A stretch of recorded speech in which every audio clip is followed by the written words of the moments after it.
sehingga warga masyarakat mau lewat itu banyak yang sering jatuh. Yang pertama, Kepleset. iya.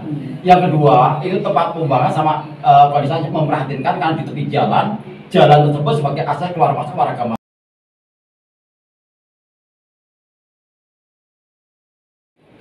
Selamat sore teman-teman tim blockers dimanapun Anda berada. Dalam beberapa hari ini ada pengumuman nih dari dinas terkait yang terhadap pengelolaan sampah bahwa benar ya, tidak ada pengangkutan sampah, Tidak ada pengangkutan sampah. Sampai kapan? Hari Jumat, Sabtu, Minggu. Jumat, Sabtu, Minggu. TPST Piungan ditutup. Nah, ini kebetulan yang hadir di studio ini adalah para pengolah, praktisi, pemerhati, peduli sampah. Nah, kita akan tanya seputar persoalan sampah. Saya perkenalkan dulu yang pertama yang pakai baju, patches. Nah, boleh dicopot Pak maskernya Pak. Ya, kita udah semprot tadi. Nah, Pak namanya siapa Pak?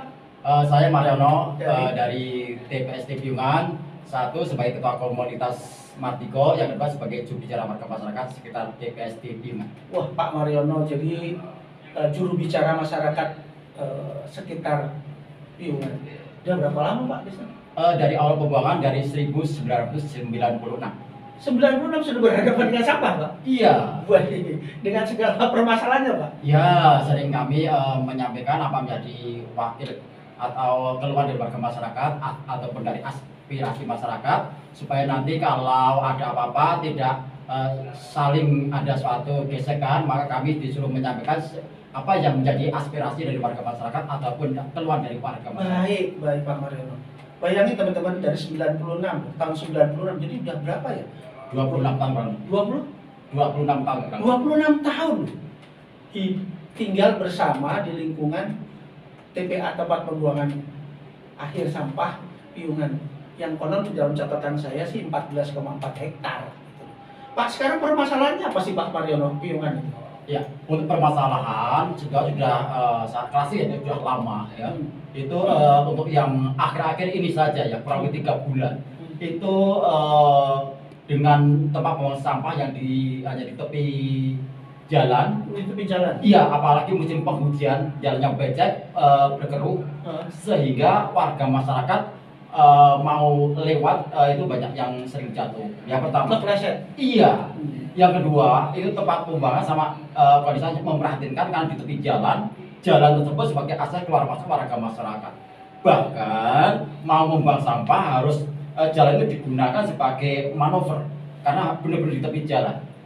Yang selanjutnya untuk bisa membuang sampah itu antrian panjang terjadi kurang lebih 1,5 kilo selama kurang lebih 3 bulan ini. 1,5 kilo truk Pak? 1,5 kilo panjangnya itu untuk antrian mau membuang sampah itu 1,5 kilo. Bentar, teman-teman tim blockers, ini fakta ya, ini data dari Pak Mariono yang tinggal di sana, yang 28 tahun berhadapan dengan sampah.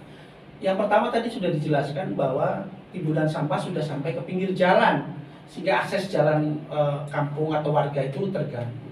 Yang kedua itu menimbulkan persoalan tersendiri. Nah sekarang kemudian apalagi yang menyebabkan persoalan-persoalan, tentu saja tidak hanya itu Pak. Terus gimana upayanya Pak? Ya, ini dari warga masyarakat dan selain itu mengeluhkan karena satu sisi sebagai antrian panjang, satu sisi sebagai lalu lalang warga masyarakat juga sampah yang baik yang kosong, sehingga orang yang mau lewat ataupun jalan yang membawa ternak sangat terganggu. Nah, untuk itu mohon dari warga masyarakat sebab sudah dirasakan sudah lama. Tetapi dari pemerintah kami sering menyampaikan hanya ditimbun mungkin 1 minggu sudah hilang untuk tanahnya. 1 minggu sudah hilang. Karena apa? Dengan musim penghujan bahkan di tepi jalan. Seperti itu. Warga masyarakat seolah-olah sampai habis akal ya, bagaimana ini mau disangka pada siapa kalau seperti ini terus. Maka dari warga masyarakat akhir-akhir ini mungkin pada hari Senin, hari Selasa kami memvideokan, kami sampaikan kepada Bapak Khalil, disampaikan kepada Bapak Kepala Dinas, baik Dinas Provinsi mungkin ada atau dari Kabupaten. Alhamdulillah kita tidak lanjuti pada hari Jumat, Sabtu, Minggu ini penutupan mau diperbaiki untuk tempat pembuangan sampah yang ada di TPST Piungan. Nah, kalau ditutup itu selama 3 hari itu apa yang dikerjakan di Piungan, Pak?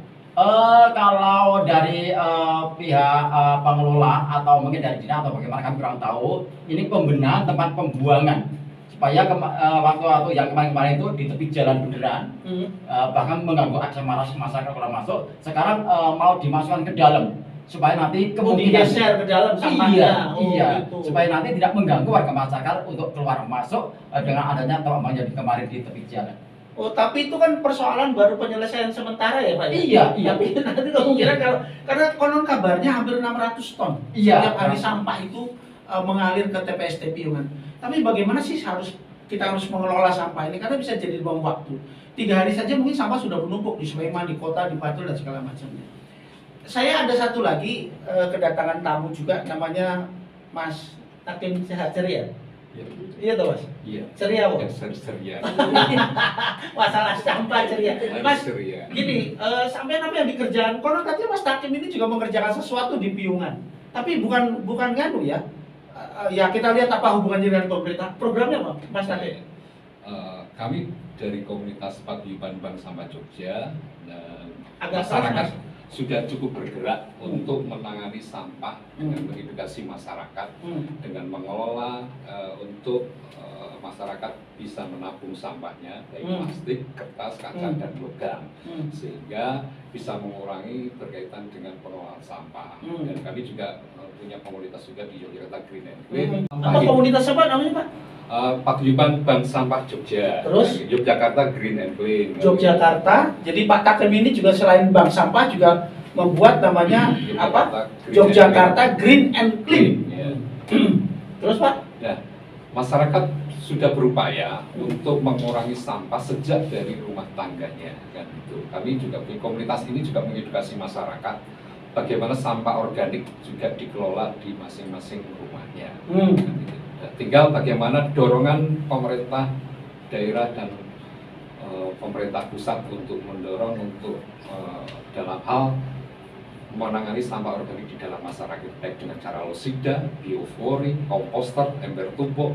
Nah, sudah kami edukasikan kepada anggota-anggota kami di bank sampah ini, kan itu. Mas Takim, terkait dengan sampah Piungan, itu catatan apa yang Mas Takim punya itu? Berkaitan sampah TPS Piungan, sudah saatnya untuk diolah, tidak sekedar hanya ditumpuk, hanya memindahkan sampah. Jadi masyarakat dalam hal ini menyetor sampai ke depo atau di TPS yang disediakan oleh pemerintah, sehingga pemerintah dengan truknya armadanya dengan membawa sampai ke TPA Piungan sana, tidak sekedar ditumpuk di dermaganya. Perlu dermaganya itu harus dirubah, ada beberapa dermaga. Oh, jadi dermaganya tidak satu? Iya, tidak jadi satu. dermaganya di sana diolah? Iya, diolah. Karena tadi Pak Martoyo sebagai yang tinggal di sana juga mengatakan antrian cukup panjang. Nah, sekarang pertanyaan, bagaimana masyarakat terhadap yang sudah memilah sampah, sedangkan truknya cuma warna kuning truk, bisa nggak merubah armadanya itu bermacam-macam sampahnya? Organik warna hijau, yang residu truknya warna merah, kan gitu. Yang sudah mau disodakokan atau mungkin dihibahkan oleh bank sampah itu tadi TPS yang sana diterima oleh teman-teman pemulung atau mungkin yang mau mengolah pemilahan sampah itu tadi juga dihibahkan, ya truknya harus juga berubah. Nah, Mas, tadi saya dengar Mas Tamim itu apa ngedikake bahwa sudah melakukan sesuatu di Piungan, apa Mas? Di TPS Piungan kami juga sudah sering berkolaborasi dengan teman-teman di TPS Piungan, baik dengan aksi sosial, kebersamaan, juga berkaitan juga ada teman-teman namanya Forum Upcycle Indonesia. Kebetulan kami juga bergerak sebagai bidang pengawas di Forum Upcycle Indonesia. Nah, kami di sebelahnya TPA Piungan atau namanya TPSP atau TPA Piungan, kami juga membuat suatu bangunan antroposen yang baru dirilis oleh teman-teman, karena nanti teman-teman sebagai pelaku dan berkolaborasi di dalam masyarakat di sana tentunya ingin mengedukasi masyarakat dan ingin mengolah sampahnya itu tadi sebagai bahan yang berguna, bermanfaat atau bahan seni dan segala macam. Baik, teman-teman, Mas Takim dan komunitasnya telah membuat sebuah kegiatan di sebelah mana Mas? Piungan sebelah timurnya. sebelah timurnya Piungan. Ya. Itu sudah dibangun apa, Mas? Baru dibangun, baru pondasi Pondasi? bangunan, sebuah bangunan. Ya. Rencananya? Rencana untuk bangunan antroposen tuh Pak. Jadi Antroposen itu sebuah bangunan yang di dalamnya ada barang-barang yang berkaitan dengan pengelolaan sampah. Nah, bagaimana sampah itu tadi bisa dijadikan nilai ekonomi, sirkulasi ekonomi. Ya, Oke. gitu. Ya. Jadi ada barang seni juga, ada buat patung atau mungkin buat sebagai komplok atau sebagai batako dan segala macam. Jadi di sana sampah-sampah di sana tidak segera ditumpuk, tapi diolah dijadikan bangunan-bangunan yang bernilai guna. Oke. Gitu. Kalau itu program dari mana, Mas? Apakah pemerintah ada di situ? Kerjasama dengan pemerintah Jerman juga dan Dinas Pendidikan dan Kebudayaan juga. Oh gitu, jadi kerjasama dengan Ya, pemerintah. dengan Forum Upcycle Indonesia. Mas sekarang Mas Takim itu sebagai praktisi atau pegiat yang sudah berkecimpung di sampah sejak tahun berapa, Mas? Saya sejak 2010. 2010, artinya 12 tahun ya, Mas? 12 tahun juga berkecimpung untuk bersama-sama teman-teman jejaring pengelola sampah di Kabupaten Bantul, teman-teman juga TPS 3R di Kabupaten Bantul, Iya. untuk secara bersama-sama menyelesaikan persoalan. Jadi masyarakat cukup bergerak, bagaimana ikut membantu peran pemerintah dalam hal menangani dan pengurangan sampah kan. Ya, suatu keinginan yang sangat besar tentunya dari Bank Sampah dan TPS itu bisa berkolaborasi banyak dengan beberapa elemen, baik dari pemerintah dalam hal government, terus juga dengan akademisi, dengan bisnismen, dengan komunitas-komunitas yang lainnya, dan dengan media. Peran media juga sangat penting, bagaimana masyarakat juga sudah bergerak mensuratnya karena sampah. Baik, Mas Takim sebagai salah satu penggiat dari sampah itu sebetulnya problemnya apa sih, Mas? Kaitannya dengan pengelolaan sampah, kemudian dengan pemerintah, itu sebetulnya permasalahannya di mana, Mas? Ya, problemnya satu di dalam sumbernya. Kalau sumber sampah sendiri kan dari rumah tangga. Ya. Dan selama ini masyarakat itu menampung sampahnya tidak dilakukan pemilahan kan. Jadi dibungkus dengan kresek suatu tong sampah yang di dalam dapurnya, di dalamnya ada tas kresek. Semua bekas-bekas yang dilakukan pemerintah baik sampah organik dan anorganik dimasukkan di situ, sudah penuh dibawa ke tempat pemerintah yang telah disediakan di sini. Nah, permasalahan yang kedua di depo atau tempat-tempat penampungan sampah itu tidak harus langsung diangkut ke TPA Piungan. Harusnya di situ juga ada pengurangan. Oh, jadi di depo itu harus ada pengolahan. Pengolahan gitu juga ya. ada pengurangan. Jadi aturan juga Undang-Undang Nomor 18 Tahun 2008, angkutan di sini yang sudah dibawa ke Piungan itu sebenarnya juga sudah dilakukan pemilahan. Jadi kalau bisa residu aja yang dibuang di TPA Piungan. Ya, gitu. saya dengar-dengar katanya Pak Mariono dan Mas Takim ini sudah melakukan satu upaya-upaya melibatkan ombudsman, itu soal apa, Mas?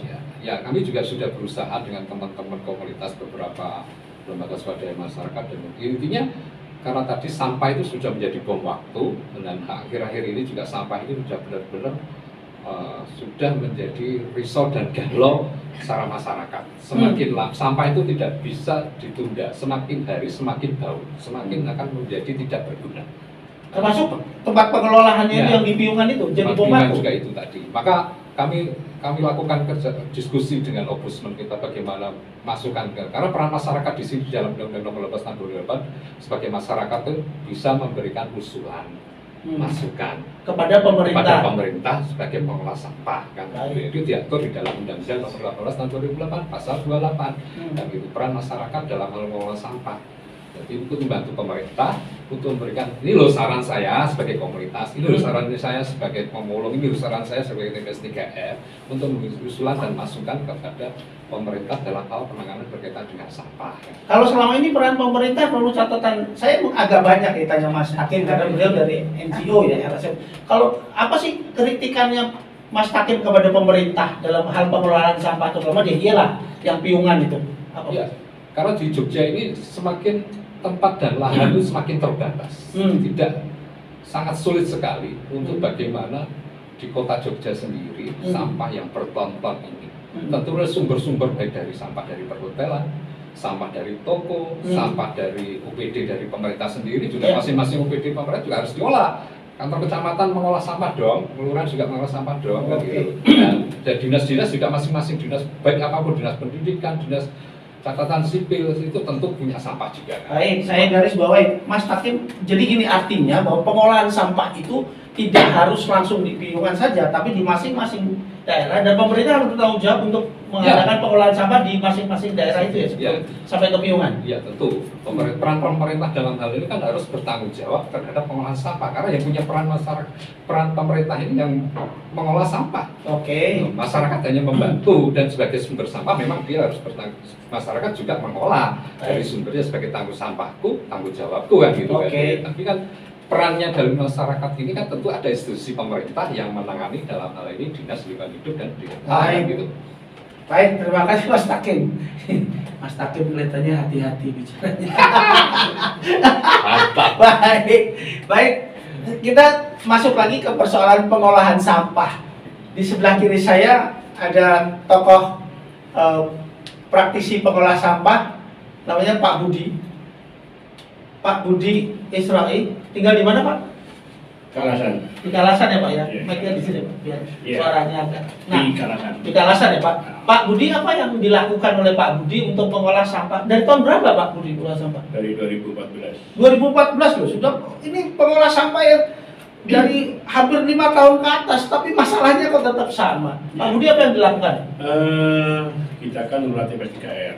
TP, TPS 3R. Jadi, apa itu? 3R itu ada singkatan reuse, ada cycle sebenarnya. Reuse, reduce, sama recycle ya Pak. Jadi sebenarnya konsep 3R itu memang itu dari Kementerian itu. Jadi bagaimana sih mengelola sampah rumah tangga khususnya itu bisa dikelola di kawasan. Oh, pengelolaan di kawasan. Jadi kemudian itu kita akan kenal dengan KSN, kelompok swadaya masyarakat. Kenapa? Salah satu problem adalah ketika warga masyarakat itu belum mau dan tidak mau memilah sampah dari rumah. Oke. Jadi hanggar TPS 3 itu adalah sebagian dari tempat hulu untuk memilah. Jadi sampah di rumah tangga masih kebanyakan masih terpisah, masih bisa-bisa, tapi di 3R itulah di hanggar 3R itulah kita sampah dipisah, dipilah. Jika ada organik, anorganik, ada apa dan segala macam. Jika itulah perannya dari 3R. Kenapa? Ketika 3R ini bisa benar-benar fungsi dengan baik, ini cukup membantu pembuangan residu yang piungan. Karena memang salah satu tujuan TPS 3 itu kan bagaimana mengurangi sampah yang dibuang ke TPA dimanapun TPA berada. Baik. Karena ya memang kami di rata-rata baru belum banyak lah. Kami di kisaran residu yang kami buang di kisaran 50%. 50%. Ya, Teman-teman sekalian, ini menarik bahwa Pak Budi ini mengelola namanya TPS 3R. Ya? Iya. TPS 3R yaitu mengolah sampah sebelum sampai ke piungan, dan beliau ini bisa menekan timbunan sampah itu sampai dengan 50% ya Pak? 50%. Kan lumayan. Sekarang di Sleman ada berapa banyak Pak? Kalau Sleman itu yang dibangun oleh ada 30 melalui Kotaku, ada yang dibangun oleh PU dan juga melalui APBD. Jadi didanai pemerintah ya Pak? Ya, masalah. Jadi alatnya apa Pak yang ada di sana? Itu fasilitas pemerintah kan mulai dari gedung, dari peralatan untuk kompos, untuk mesin pecacah, ayam, ada motor 3 roda, itu fasilitas dari pemerintah. Jadi pemerintah menyediakan fasilitas itu untuk mengurangi timbunan sampah. Sekarang di Sleman udah ada 30 ya Pak? 30-an. 30-an. Itu 28 ditambah 2 yang dari program Kotaku. Oh gitu. Jadi udah agak lumayan ya kalau 30. Kapasitasnya berapa tuh Pak? Kalau idealnya satu TPS 3 itu sebenarnya kapasitasnya 600 KK. 600 KK itu satu dia bisa diperas menjadi itu walaupun sebenarnya bisa ke tempat saya itu ada cukup banyak, tempat saya itu hampir 819 KK ya. Di mana Pak itu? Di dusun mana? Di dusun Bayi daerah Purwomartani. Purwomartani ya. Purwomartani. Teman-teman sekalian, Sleman memiliki 30 TPS 3R yang akan mengurangi timbunan sampah. Ini masih kurang ya Pak ya? Oh iya. Kurang banyak ya Pak ya? Banyak kurang. Oh gitu ya? Iya. Padahal yang satu TPS 3R ya anggaran tuh Pak? Iya betul. Tapi sekali lagi sebenarnya jadi gini konsepnya itu ketika 3 itu benar-benar bagus, ya, dia akan mengurangi beban pemerintah untuk beli truk sebenarnya. Oh jadi kalau misalnya diolah gitu, jadi biasanya nganggo 5 truk mung dadi 2 truk kan gitu ya. Di satu sisi pemberdayaan, seperti tempat saya itu kan pekerjaannya hampir 10 ya. Ya lumayan lah ya, walaupun UMR masih kurang dikit sekarang. Itu Ya. juga dari sisi tenaga kerja, karena di kita kan memang maaf berbeda dengan teman-teman di bank sampah. Kami itu kan tidak mengenal kota sampah. Kami itu sampah harus bayar. Bayar. Harus Maksudnya wajib hukumnya. jadi mereka buang sampah di tempat Bapak bayar ya. Bahasanya bukan bayar, bukan buang. Kita sudah hilangkan bahasa buang itu nggak boleh. Nah, jadi apa? Di konsep sampah itu tidak ada lagi sekarang bahasa buang. Buang nggak sampah, boleh. nggak Tidak boleh. boleh. Ini menarik. Itu menjadikan apa ya? Image di sini itu yang salah. Jadi dia adalah jadi ada istilah buang di tempatnya. Dan itu sudah hanya nggak boleh. Sampah harus dikelola. Jadi kelola sampah. Iya, kita sama-sama mengelola sampah baik di rumah tangga maupun kantor, produsen. Ya. Karena produsen inilah salah satu beberapa produsen kan yang sebenarnya sampah itu menjadi residu. Ya. Ada beberapa kemasan yang memang tidak bisa direcycle. Ada yang kemasan ini dan segala macam. Ini salah satu problem. Jadi memang ketika itu banyak yang ikut masuk, terutama di SR dari beberapa perusahaan-perusahaan itu luar biasa. Baik. Baik, terima kasih. Jadi selama ini pemerintah support ya Kabupaten Sleman ya Pak, Iya, untuk Sleman 30 tempat itu ya. Iya. Bapak PNS? Saya bukan, hanya kebetulan saja saya itu kan perangkat desa. Oh, perangkat desa. PNS itu kan beda ya, PNS itu Lo siapa ngerti tiba-tiba diangkat jadi PNS kan? Bisa umumnya untuk umumnya kayaknya ada, tapi tapi kalau masalah ngurusi sampah kan ya. tapi kalau PNS istimewa boleh saja. Pak Mariono mau jadi PNS Pak. Udah ini perjuangan kita. Oh ya gitu ya Pak ya. Baik teman-teman Sleman ini sudah kita saya sebenarnya masih pengen ngomong dengan teman-teman. Tapi ini kebetulan ada Ibu siapa? Jumira. Bu Jumira dari mana Ibu Jumira? Gunung Kidul. Dari Gunung Kidul. Bu, kalau masalah sampah di Gunung Kidul itu seperti apa sebetulnya dan pengelolaannya gimana sebetulnya? Ya sebetulnya kalau masalah sampah itu hampir sama ya. Ah. Tapi di Gunung Kidul itu alhamdulillah ini untuk pengelolaan sampahnya DLH sudah berusaha semaksimal mungkin membentuk beberapa kader untuk bisa untuk bisa mendirikan bank sampah sendiri-sendiri. Umpamanya sosialisasi, umpamanya saya sebagai warga Ngororo, terus saya mensosialisasikan tentang bank sampah, terus membentuk bank sampah di beberapa dusun, pertama kali dusun dulu, lalu nanti turun ke RT-RT gitu. Terus, jadi di Gunung Kidul itu ikut prihatin ya dengan kejadian yang ada di TPA Piungan. Jadi kami berusaha semaksimal mungkin bagaimana kita bisa mengelola sampah. Jadi di DLH sendiri membentuk beberapa kader agar mereka beliau-beliau mereka itu bisa ikut berpartisipasi tentang pengelolaan sampah untuk menyadarkan pola pikir di masyarakat itu Pak.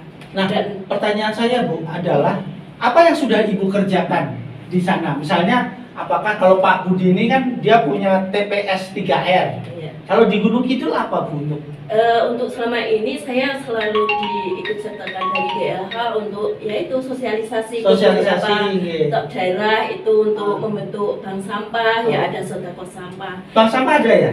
Ada di Gunung Kidul ada? Lebih 150 bank sampah? Iya. Yang ada di Gunung Kidul? Iya, sekarang tapi ini yang baru masuk.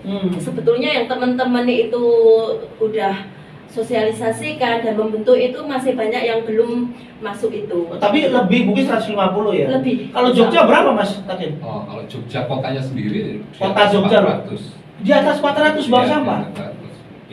Kalau bank sampah itu nih Bu Juk sama Pak Takin, itu bisa mengurangi timbunan sampah sampai berapa persen Pak? Ya, selama ini mungkin sekitar 20%. 20% ya? Karena sampah ini, bank sampah ini kan sampah. Jadi yang tidak dibuang ke piungan itu karena sampah-sampah organik yang bisa dijual. Organik. Terus di Gunung Kidul sendiri ini mau programnya itu setiap karena untuk mengurangi pembuangan di TPA itu nantinya kedepannya ini sudah mulai Pak, sudah mulai setiap desa itu nantinya ada TPS 3R. Oh, tapi belum ada, tapi nantinya sudah ada, sudah mulai dibentuk, sudah mulai dibentuk. Terus setiap desa itu harus ada TPS 3R-nya, terus nantinya untuk pengolahan sampah anorganik maupun organiknya, karena yang jadi permasalahan di TPA Piungan itu organiknya ya Pak ya. Iya. Ya, yang organiknya yang tidak bisa dijual. Yang Dan- bisa dimakan sapi.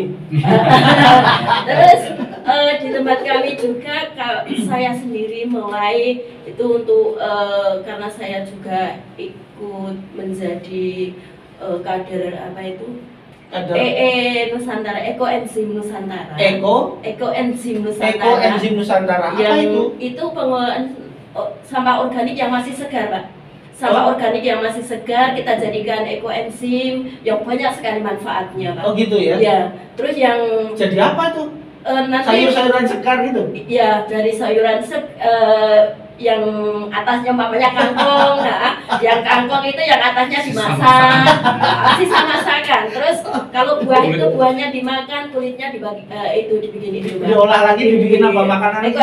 Ekoenzim. Oke, enzim. Nah, Oke. terus ekoenzim itu sendiri itu banyak sekali manfaatnya, Pak. Oke. Bisa untuk obat luka bakar, luka tegores, untuk obat yang diabetes itu yang udah bengkak-bengkak itu. Ya, cut dulu. Iya. Kita jadi ngomong tentang ekoenzim. Teman-teman sekalian, Gunung Kidul luar biasa juga. Dia sudah bisa mengolah sampah-sampah walaupun belum maksimal. Ya toh bisa membuat ekoenzim. Nanti kita kapan-kapan ngobrol soal ekoenzim dari Iya, sampah ya. iya. Bu Jumi. Kemudian baik teman-teman di Blockers, saya tuh ini karena banyak pemirsa, saya tuh pengen minta nanti terakhir betul. Saya kan minta Pak Mariono, Pak. Ya. Ke apa Pak? Bapak kalau di depan itu ada pemerintah, di sana ada pemerintah, Bapak ingin apa? Apa yang ingin Bapak sampaikan kepada Iya. pemerintah? Kami atas nama warga masyarakat sekitar TPST Piungan, termasuk juga komunitas pemulung Martiko yang ada di TPST Piungan. Kalau memang itu TPST Piungan masih digunakan untuk pembuangan, mohon untuk dikelola dengan baik. Dalam artian ya jalannya, ya tempat pembuangannya, ya penerangannya, juga aktivitas masyarakat, juga drainase yang kemarin menjadi polemik. Kesemuanya mohon untuk diredikan supaya nanti masyarakat tetap biar tenang, ayem, tidak ada suatu gangguan.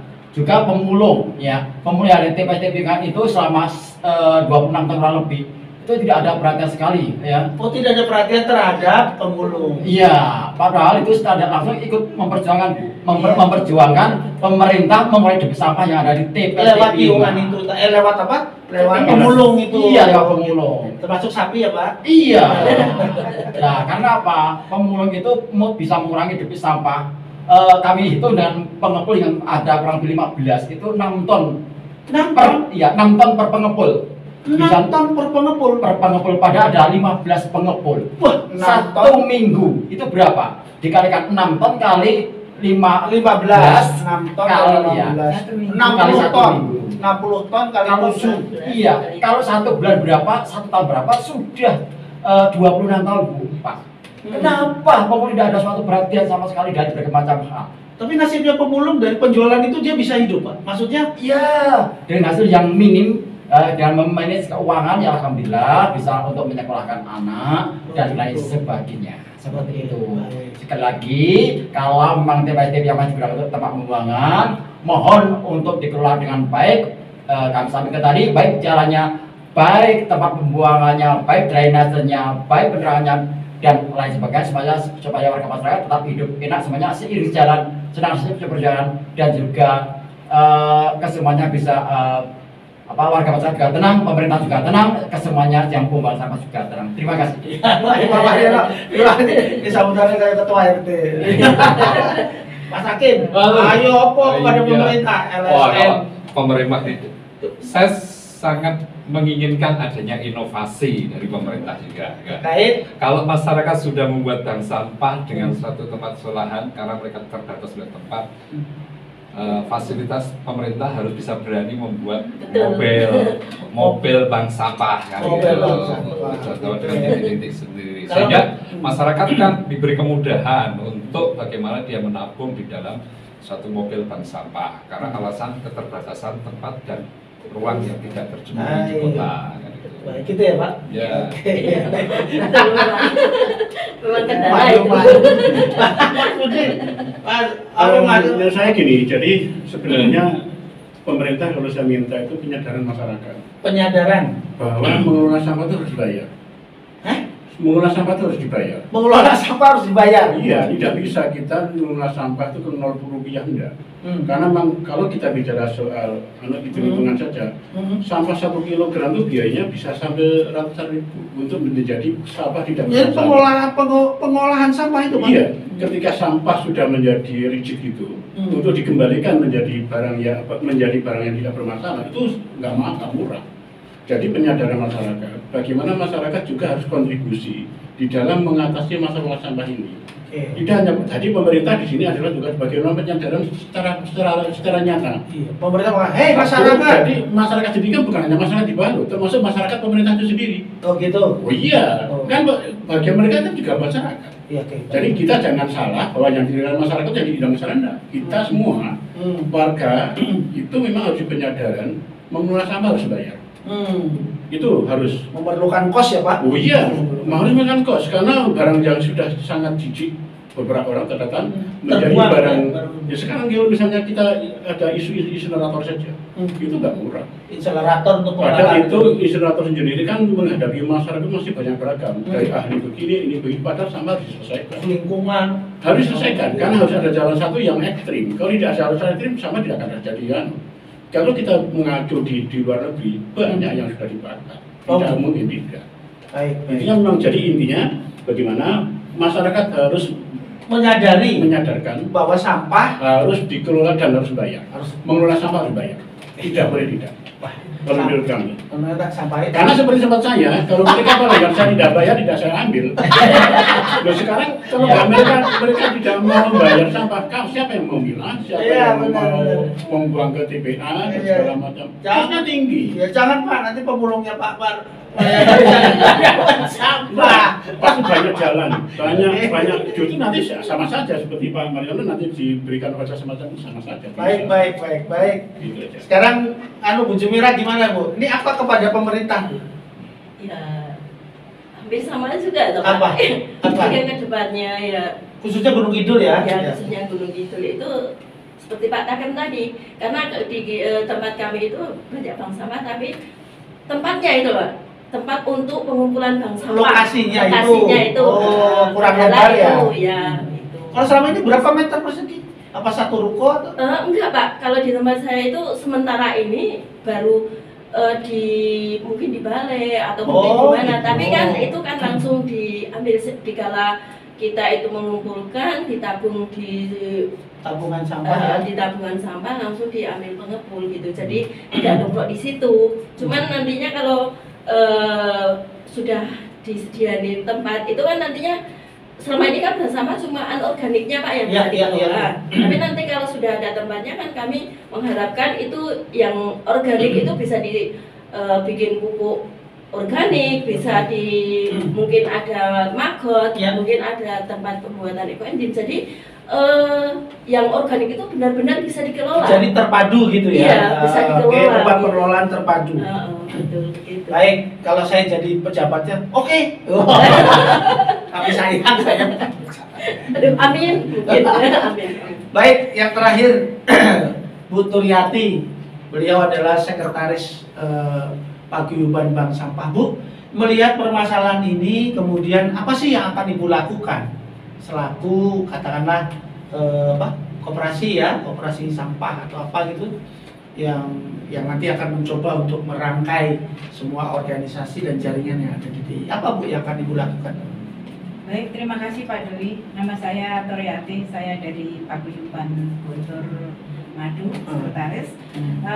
Pada prinsipnya kami sudah mendengarkan permasalahan sampah dari semua kabupaten dan kota itu satu sama. Kendalanya tidak ada fasilitator dari pemerintah. Untuk bagaimana mengelola sampah ataupun bagaimana cara mengakhiri efek dari sampah tersebut.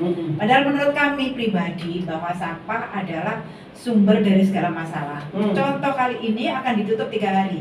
Bagaimana di Jogja itu sampah itu terletak di sudut-sudut. Satu, mengganggu polusi. Kedua, mengganggu kenyamanan. Ketiga, termasuk kebersihan untuk daerah istimewa Yogyakarta, hampir simbolnya tidak ada lagi. Artinya bahwa sampah itu adalah hal yang paling utama. Karena setiap hari masyarakat itu membuat sampah. Betul. Nah, apabila sampah itu diambil hanya 3 hari atau seminggu, kayak apa kan gitu. Namun alhamdulillah kalau di lingkungan saya pribadi, untuk yang mengelola sampah kami ikut membayarnya. Alhamdulillah Pak. Jadi sudah diambil truk-truk itu dan kami membayar. Saya pribadi kami kasih setiap bulan itu 70.000. Woi, ikut langganan aku aja. Padahal itu Emang Bapak punya truk? seminggu sekali ya Atau Pak. ada 3 ya Pak ya? Itu kami artinya bukan hanya semata-mata tuh aku akan ngasih, tapi ada kompensasi bagaimana saya merasakan andai kata sampah itu seminggu tidak diambil seperti apa.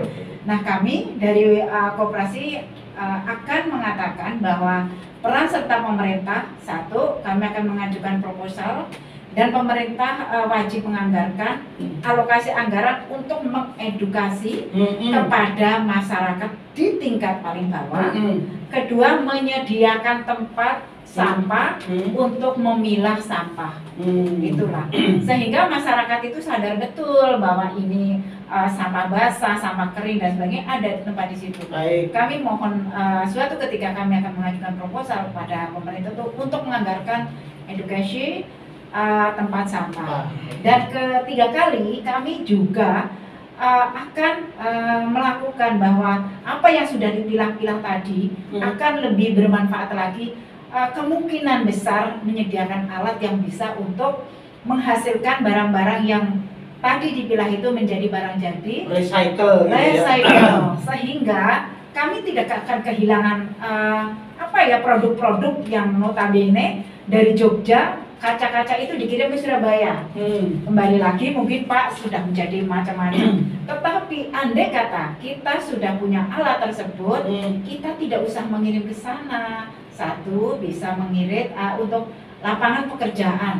Kedua kali untuk menambah pendapatan daerah istimewa Yogyakarta sendiri. Baik. Itu aja Pak. Terima kasih. Aduh, ngomongin sampah nggak habis-habisnya ini. Setiap daerah memiliki problem tersendiri, tapi ujung-ujung di tempat Pak Mariono itu yang membuat ada antrian truk yang panjang. Dulu itu nggak buang ke sana ya? Enggak. Oh, enggak ya? Wah, Sendiri. Sleman buang ke sana Pak? Iya. Wah, tapi Sleman sudah bisa mereduce hampir dengan 50%. Ya. Teman-teman orang banget ya. Oh, Bantul juga gitu.